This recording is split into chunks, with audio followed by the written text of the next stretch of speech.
দুই একটা উদাহরণ দিলে দেখি বুঝে আসে কিনা। আল্লাহর রহমতের ছোঁয়া যদি না লাগতো তো আপনি মানুষ হিসাবে অস্তিত্ব নিতেন তো নিতেন কি করে? আমাকে বলো কেউ যে আল্লাহর রহমতের ছোঁয়া ছাড়া আমি মানুষ হয়ে গেছি। আল্লাহর রহমতের ছোঁয়া না লাগলে আমি মানুষ হইলাম কি করে? সৃষ্টির ভিতরে সেরা হইলাম কি করে? কুদরতি হাতের ছোঁয়া মার পেটে থাকাকালীন 10 মাস পাইলাম কি করে? শ্রেষ্ঠত্বের মুকুট আমার মাথায় লাগলো কি করে? দুনিয়ার আধিপত্যটা আমার হাতে উঠায়া দিলেন কি করে? হুজুরের সামনে বলতেও ভয় পাইতেছি, তারপরও বইলা ফেলতেছি। আল্লাহ মানুষকে সাজাইতে সাজাইতে সাজাইতে সাজাইতে একটা পর্বে আসছে যে আল্লাহ নিজেই বলতেছে, মানুষ তোর প্রেমে আমি পড়া গেলাম, ইন্নী লাকা মুহিব্বা। রহমতের ছোঁয়া যদি না লাগতো তাইলে আপনি এরকম সুন্দর হইতেন কি করে যে আল্লাহ নিজেই আপনার আমার, আল্লাহ চিৎকার দিয়ে বলতেছে আই লাভ ইউ, মানুষ তোকে আমি ভালোবাসি। কোন সৃষ্টিকে তো বললেন না। রহমতের ছোঁয়া যদি না লাগতো তাহলে মানুষ হইলেন কি করে? আরেকটা দেখাই, রহমতের ছোঁয়া যদি না লাগতো তাহলে সমস্ত নবীরা পর্যন্ত চোখের পানি ঝরাইলেন উম্মতে মুহাম্মদী হওয়ার জন্য। নবীরা পর্যন্ত চোখের পানি ঝরাইলেন উম্মতে মুহাম্মদী হওয়ার জন্য। আপনি আর আমি উম্মতে মুহাম্মদী হইলাম কি কইরা? আমাকে বুঝান, যদি রহমতের ছোঁয়া না লাগতো আপনি উম্মতে মুহাম্মদী হইলেন কি কইরা? বলেন, রহমতের ছোঁয়া যদি না লাগতো তাহলে কোনো ব্যক্তি নিজের পার্সোনাল জিনিস, ব্যক্তিগত জিনিস কাউকে উঠায়া দেয় এরকম কমই আছে। আল্লাহ নিজের ব্যক্তিগত কালাম আমাদেরকে উঠায়া দিলেন কি করে? কোরআন তো কোরআন না, কোরআন তো কালামুল্লাহ। যদিও কোরআনের মর্যাদার চর্চা আমাদের সমাজে নাই, যার কারণেই তো এই দুরবস্থা। এই বিশাল জনসংখ্যা, জনসমুদ্র আমাকে বলতে পারবে না মাদ্রাসার তোলাবা ছাড়া, ওলামা ছাড়া যে ডেলি আমি কোরআনটাকে নিয়ে একটা চুমা দেই, চুমা কেউ বলতে পারবে না যে আমি ডেলি কোরআনটাকে একটা চুমা দিই। চুমা পড়ি না, খুলি না, শুধু নেই আর একটা চুমা দিই। বলো কোন যুবক বলতে পারবে যে আমি কোরআনটাকে ডেলি চুমা দিই?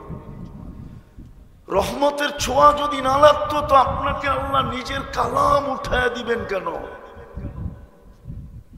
এটাই তো প্রকাশ, এটাই তো প্রমাণ যে আল্লাহ রহমতের ছোঁয়া লাগছে বিদায় মানুষ বানাইলেন, মুসলমানের ঘরে জন্ম দিলেন, উম্মতে মুহাম্মদী বানাইলেন। কয়টা হলো? 3টা। নিজের পার্সোনাল জিনিস কালাম উঠায়া আমাদেরকে দিয়া দিলেন। আরেকটা দেখাইতেছি, আরেকটা দেখাইতেছি। রহমতের ছোঁয়াই যদি না দিতেন, ছোঁয়াই যদি না লাগতো তাহলে কোন উম্মতকে আল্লাহ নিজের ঘর উঠায়া দেন নাই। আমাদেরকে তো নিজের ঘরটা পর্যন্ত উঠায়া দিয়া দিলেন। অন্য উম্মতকে তো ঘর দেন নাই, কেবলা দিছেন, কাবা দিছেন, কিন্তু ঘর দেন নাই। আমাদেরকে তো ঘর পর্যন্ত উঠায়া দিয়া দিলেন। যেইখানে খুশি ওইখানে বানায় নাও, যেমন খুশি তেমন বানাও। ছন দিয়া বানাইলো চলে, খের দিয়া বানাইলো চলে, পাতা দিয়া বানাইলো চলে, ছাপড়া দিয়া বানাইলো চলে, তেরপাল দিয়া বানাইলো চলে। কোনো কন্ডিশন দেন নাই, শুধু নিয়ত করতে হবে এটা আমার ঘর। যদি রহমতের ছোঁয়া না লাগতো তাহলে আপনাকে নিজের ঘর দিল কি করে? এটাই দেখাইতে চেয়েছিলাম। কথার শুরুটা এটাই ছিল, কথার শুরুটা এটাই ছিল যে পরশ পাথরের ছোঁয়া লাগলে লোহা সোনা হয়। যদি মেনেও নিলাম তাইলে ওই সোনা কাগজ দিয়া কিনার সোনা হয়। আর যদি রহমতের ছোঁয়া লাগে তাইলে ওই সোনা হয় যেই সোনা আল্লাহ জান্নাতের বিনিময়ে কিনবে, জান্নাতের বিনিময়ে। কিন্তু আফসোস, কথা তো শুরুতেই এলোমেলো হয়ে গেল, শুরুতেই কথা এলোমেলো হয়ে গেল, কেননা আপনাদের হট্টগুলি সবকিছু বাসায় দিল। যাক যাক, আমিও পড়ায় শেষ জায়গায় চলে আসছি, আমিও পড়ায় শেষ জায়গায় চলে আসছি। চলে যেতে হবে, নিজেকে সোনার মতো সোনা বানায় যেতে হবে। হ্যাঁ হ্যাঁ, আপনাকে সোনার মতো সোনা বানানোর জন্যই এই রহমতের ছোঁয়া। শুধু রহমতের ছোঁয়া না, আরেকটা দেখাইতেছি, আরেকটা। ডেলি আপনার পিছনে বাজেট ব্যয়, প্রত্যেকের পিছনে ডেলি কোটি টাকা ব্যয় করতেছেন আল্লাহ, কোটি টাকা। যুবক, তোমার পিছনে ডেলি কোটি টাকা ব্যয় হয়। বলুক আমাকে কিশোরগঞ্জের শহরের মানুষ, হাফ লিটার পানির দাম কত? কত? 1 লিটার পানির দাম কত? যদি 30 টাকা পানির দামে অক্সিজেন কিনতে হইতো তাইলে ডেলি 550 লিটার অক্সিজেন ব্যবহার করেন। 550 লিটার ইন্টু 30 কত টাকা বলেন? 16,500 টাকা ডেলি অক্সিজেনের বিল দিতে হতো। এই বিল আল্লাহ কুদরত দিয়া পে করে,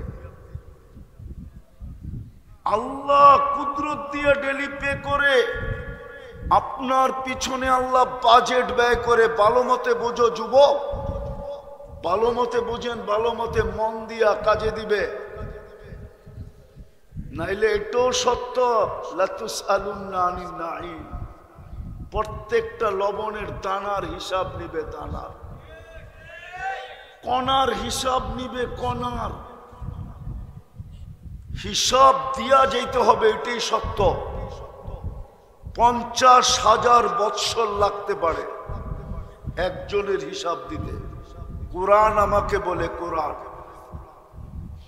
আল্লাহ শুধু অক্সিজেনের পিছনে ডেলি ব্যয় করে 16,500 টাকা। মান্থলি কত? 4,95,000 টাকা মাসে বিল দিতে হতো যদি অক্সিজেন পানির দামে কিনতে হতো। যদি পার শ্বাসে 1 পয়সা বিল দিতে হইতো তাইলে ডেলি 1600 টাকা বিল দিতে হইতো, মাসে 48,000 টাকা বিল দিতে হইতো। 4,95,000 সাথে 48,000 যোগ দেন, দেখেন কত দাঁড়ায়। 5 লক্ষ কত দাঁড়ায় দেখেন হিসাব করে। 5,42,000 এই দুটার বিল। যদি ডেলি কিডনি ডায়ালিসিসের বিল দিতে হইতো পার ডে 100 টাকা, পার ডায়ালিসিস 100 টাকা, তো ডেলি 3600 টাকা শুধু বিল দিতে হইতো কিডনি ডায়ালিসিসের। আল্লাহ 36 বার ডায়ালিসিস করেন। মাসের শেষে বিল হইতো 1,08,000 টাকা। ওইখানে 5,42,000 আর 1,08,000 কত হলো? 6,50,000 টাকা বিল দিতে হতো এই তিনটা। রঙ্গে আছেন তো? শুধু ইচ্ছা স্বাধীনতা দিছে দেখা, যেমন খুশি তেমন চলতে পারি। সামান্য একটু মালিকের বিরোধিতা করতে দেরি, কার ধাক্কা দিয়া চাকরির থেকে অফিস থেকে বাহির করতে দ্বিধা করে না। ভুলে একটু উল্টা হয়ে গেছে, ভুলে ওটা পর্যন্ত মার্জনা করে নাই, কার ধাক্কা দিয়া বের করে দিয়েছে। না বাইর করে না? আমি তো তিনটার হিসাব দেখাইলাম, আমার কাছে সময় নাই, নাইলে আমি পুরো বডি খুইলা দেখাইতে পারি প্রযুক্তির সাথে মিলায়া। আমি প্রমাণ করে দিব ডেলি 1 কোটি টাকার বেশি আল্লাহ খরচ করেন আমাদের উপরে। বলেন বলেন বলেন। আরে রাখেন রাখেন, শুনেন, আগে শুনেন। খাওয়াটা মুখের কাছে নিতে দেরি, নাকটা ঘ্রাণ শুঙ্গা বলতে দেরি করে না যে এটা মুখের ভিতরে যাবে কি যাবে না। যদি ওই প্রেসিডেন্টের হাসপাতালে যায় বা এই কিশোরগঞ্জের প্যাথোলজি সেন্টারে যায় যদি ঘ্রাণটা টেস্ট করতে হতো, তাইলে বুঝে আসতো ডেলি কয়টা বান্ডেল গুনতে হয়, কয় টাকা খরচ হয়, সময় কতক্ষণ লাগে, আপনার সিরিয়াল কয়জনের পরে, তখন বুঝে আসতো। হতে পারতো সকালের নাস্তা 3 দিন পরে সকালে যে আপনার সিরিয়ালে আসতো, এই 3 দিন শুটকি হয়ে বসে থাকতেন। হ্যাঁ, চেপা শুটকির চেয়েও বড় শুটকি হইতেন। চেপা তো খাওয়া যায়, আপনাকে খাওয়াও যেত না। যদি শুধু গ্রানটা টেকনোলজি দিয়ে শুকতে হতো। জিব্বা তো টাচ করতে দেরি, স্বাদ বলতে দেরি করে না। জিব্বা চেক করে বলে পেটে যাবে কি যাবে না। যদি স্বাদ উল্টা তো মুখের থেকে জিব্বায় বাহির করে দেয়, বের কর, এটা পেটে যাবে না, গেলেই ফুড পয়জন হবে। যদি এটা প্রযুক্তি দিয়ে টেস্ট করতে হতো, কত টাকা দিতে হতো ডেলি? বলেন। ইচ্ছা স্বাধীনতা দিছে বিদায় যেমন খুশি তেমন চলতে পারি, কিচ্ছু বলেন না। শুধু এতটুকু বলেন, নাযিরুন কাইফা তা'মালুন, তুই করিস কি আমি দেখতে থাকি। আরেকটা কথাও বলেন, ফান্তাযিরু, অপেক্ষা কর, ইন্নী মাআকুম মিনাল মুনতাযিরিন, আমিও অপেক্ষায় আছি। আল্লাহ কিসের অপেক্ষা? ইযা জাআকাল আজাল, তোর সীমারেখা আসতে দেরি, আখাযনাহু বাগতাতান, তোকে ছো মাইরা উঠাইতে দেরি করব না। ডেলি আপনার উপরে বাজেট ব্যয় করে যুবক ও নারী ও পুরুষ, ডেলি আল্লাহ বাজেট ব্যয় করে। কোটি টাকার উপরে আমাদের উপরে বাজেট ব্যয় হয়। যদি আমি প্রযুক্তি দিয়া দেখি, যদি বিজ্ঞান দিয়া দেখি, যদি দুনিয়ার চলন, দুনিয়ার রীতি আর নীতি দিয়া দেখি, তাইলে আমাকে বলে ডেলি আমি কোটি টাকা বা কোটি টাকার উপরে বাজেট তোর উপরে ব্যয় করি। এই জন্যই দামি সোনা হয়ে আয়। নিজেকে সোনা বানা, নিজেকে সোনা বানা, সোনা ওই স্বর্ণ বানা যে আমি তোকে জান্নাত দিয়ে যেন কিনতে পারি। আল্লাহ মোমেনের কথাই বলছে, কোনো কাফেরের কথা বলেন নাই। মোমেনকেই বলছে তোকে আমি কিনতে চাই, কিন্তু নাইলে তুই মানুষ হলি কি কইরা, রহমতের ছোঁয়া লাগায় দিছি, নাইলে তুই মুসলমানের ঘরে আসলি কি কইরা, ছোঁয়া লাগায় দিছি, নাইলে তুই উম্মতে মুহাম্মদী হইলি কি কইরা, যেই উম্মতে মুহাম্মদী হওয়ার পরে আমি তোর ভাগ্যকে খুলা দিলাম, কপালকে এত বড় করলাম যে দুনিয়ায় কোনো ফিতা নাই, তোর কপাল মাইপা বলবে কত বড়। আমাদের কপাল বাস্তবিক এত বড়। যদি বড় না হইতো, আমাদের কপাল যদি বড় না হইতো, তাইলে প্রথম মানুষ, প্রথম নবী, প্রথম রসুল, ভালো মতে শুনি, প্রথম মানুষ, প্রথম নবী, প্রথম রসুল সামান্য একটা ভুল করলেন, 350 বৎসর কাদায়া মাফ করলেন। 350 বৎসর। আদম আলাইহিস ইসলামকে 350 বৎসর কাদানের পরে মাফ করতেন। আর উম্মতে মুহাম্মদীর ভাগ্য এত বড়, উম্মতে মুহাম্মদীর ভাগ্য এত বড়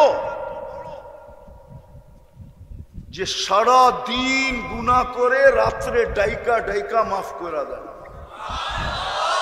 কসম খোদার, এখন ডাকতেছেন, হালমি মুস্তাগফির ফাগফির আলা, কে আসিস মাফ চাবি আমি মাফ করে দিব।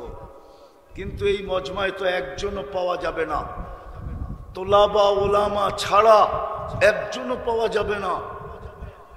যে ঘুমের সময় আল্লাহর কাছে তওবা করে ঘুমায়, হাত দুটা উঠায় ঘুমায়। কিশোরগঞ্জের ভাষাই বলে, পিওর বাংলা ভাষায় বলে, বাঙ্গাচুরা বাংলা ভাষা দিয়ে এতটুক বলে আল্লাহ তওবা, ঘুমাইলাম। এতটুক বলেও তো ঘুমায় না। কেননা সকালে উঠাইলে না হবে সকাল, না উঠাইলে হবে তো পরকাল। এই শহরে বহুত নারী পাওয়া যাবে, মা বোন পাওয়া যাবে, যারা এখনো আঁচল দিয়ে চোখ মুছে, চোখের পানি মুছে, আর এই কথাটাই বলে রাত্র ঘুমাইলো আর উঠলো না। স্বামীটা রাত্র ঘুমাইলো আর উঠলো না। এরকম নারী কি পাওয়া যাবে না এই কিশোরগঞ্জ শহরে, যে যখনই মনে ওঠে তখনই চোখের পানি আঁচল দিয়া মুছে? এরকম সন্তান কি এখানে পাওয়া যাবে কিনা জানি না, কিন্তু এই শহরে পাওয়া যাবে, যে এখনো আফসোস ভরে শব্দে বলে বাবা রাত্রে ঘুমাইলো আর উঠলো না। বাবাও পাওয়া যাবে হয়তো, যে ছেলেটা রাত্রে ঘুমাইলো আর উঠলো না।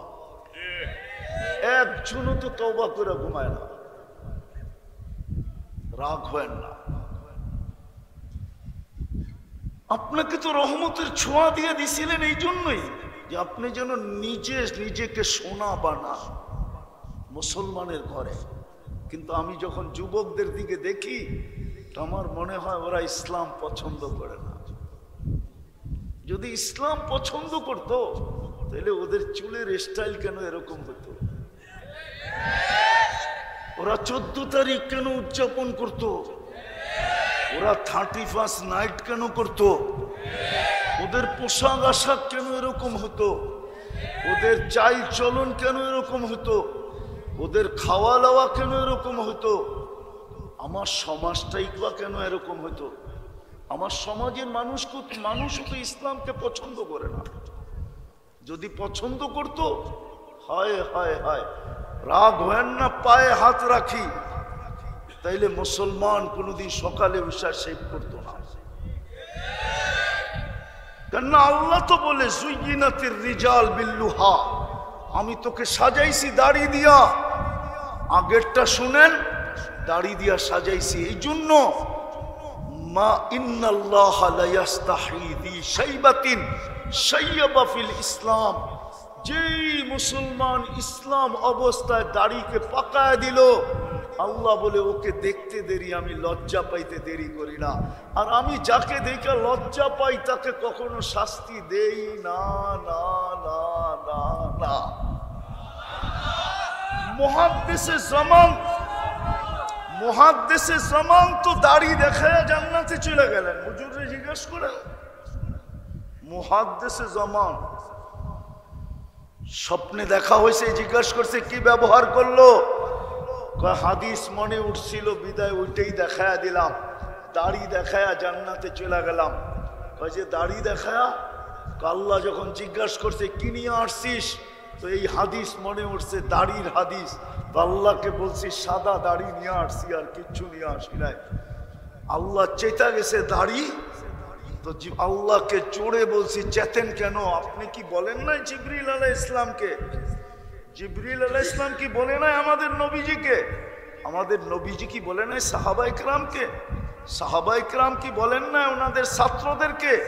ওনারা কি বলে নাই আমাদেরকে আপনি নাকি সাদা দাড়ি দেখলে লজ্জা পান, শাস্তি দেন না? এখন তো উল্টা দেখতেছি, আপনি রাগ হয়ে গেলেন দাড়ির কথা বলার সাথে সাথে। তো আল্লাহ হাসি দিয়া বলতেছে সবাই সত্য বলছে, আমিও সত্য বলছি, তোকে মাফ করে দিলাম। ওই মুসলমান দাড়ি ছাছে কি করে? যদি ইসলামকে লাইক করত, যুবক এই স্টাইলে চুল কাটে কি করে?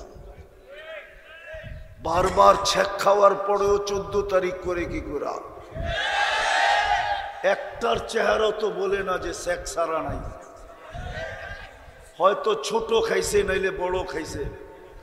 হ্যাঁ, একটার চেহারাও তো বলে না যে জুতা দেখা ছাড়া একটাও বাকি আছে। সবগুলা জুতা দেখছে, একবার না একাধিকবার দেখছে। আমি অলিও না, আবার একবারে খালিও না। হ্যাঁ, সোনা হাতে নিয়ে বলতে পারি খাইত কতটুকু আছে। তোমার চেহারা দিকেও করতে পারি তুমি শেখ কয়বার খাইছো। বেশি আমার লোকে চলায় না, যেটা বুঝাইতেছি এটা বুঝো। ছোঁয়া দিয়েই তো মানুষ বানাইলেন, ছোঁয়া দিয়েই তো মুসলমান বানাইলেন, সোনার মতো সোনা হওয়ার জন্য ছোঁয়া দিয়েই তো উম্মতে মুহাম্মদী বানাইলেন। কিন্তু নবীর আদর্শ তো আমাদের কাছে প্রিয় না। যদি প্রিয় হইতো, হ্যাঁ কিশোরগঞ্জের মানুষ জামে আমদাদিয়ার কোলে বৈশা বলতেছি, কবরে কিন্তু প্রথম প্রশ্ন হবে, প্রথম প্রশ্ন একের ভিতরে তিনটা, আর যুক্তিতে এটাই বলে সত্য। কেননা আমরা আমাদেরকে আল্লাহ চিনাইছেন কে? আল্লাহ চিনলাম কি করে? আমরা মুহাম্মদুর রাসূলুল্লাহর মাধ্যমে আমরা আল্লাহ চিনছি। সত্য তো? কোরআনও এটাই বলে, হুয়াল্লাযী আরসালা রাসূলাহু বিল হুদা ওয়া দীনিল হক। কোরআনও এটাই বলে, ইয়া আইয়ুহাল মুদ্দাসসির কুম ফাআনযির ওয়া রাব্বাকা ফাকাব্বির। কোরআনও এটাই বলে, যার মাধ্যমে আল্লাহ চিনলাম, কোরআন চিনলাম, হাদিস চিনলাম, জান্নাত জাহান্নাম চিনলাম। কবরের প্রথম প্রশ্ন কিন্তু ইমাম বুখারী লেখছে, আমি লেখি নাই। ইমাম মুসলিম লেখছেন, আমি লেখি নাই। উনি এর পরে আর কোন শব্দ আনেন নাই। মুর্দাকে দাফন করার পরে যখন আত্মীয় স্বজন ফিরা যাইতে থাকে, তো উনি লেখছেন মুর্দা আত্মীয় স্বজনের জুতার আওয়াজ শুনতে থাকে। তারপরে দুইজন আসে, তারপরে তাকে বসায়, সর্বপ্রথম প্রশ্ন করে, মা কুনতা তাকুলু ফি হাদার রাজুলি মুহাম্মাদিন সাল্লাল্লাহু আলাইহি ওয়াসাল্লাম। বল, যেই নবীর উম্মত তোমাকে বানায়া ভাগ্য খুলা দিল, বলো তুমি ওই নবীর আদর্শে কতটুকু আদর্শবান ছিলা, বলো। প্রথম প্রশ্ন এটা হবে।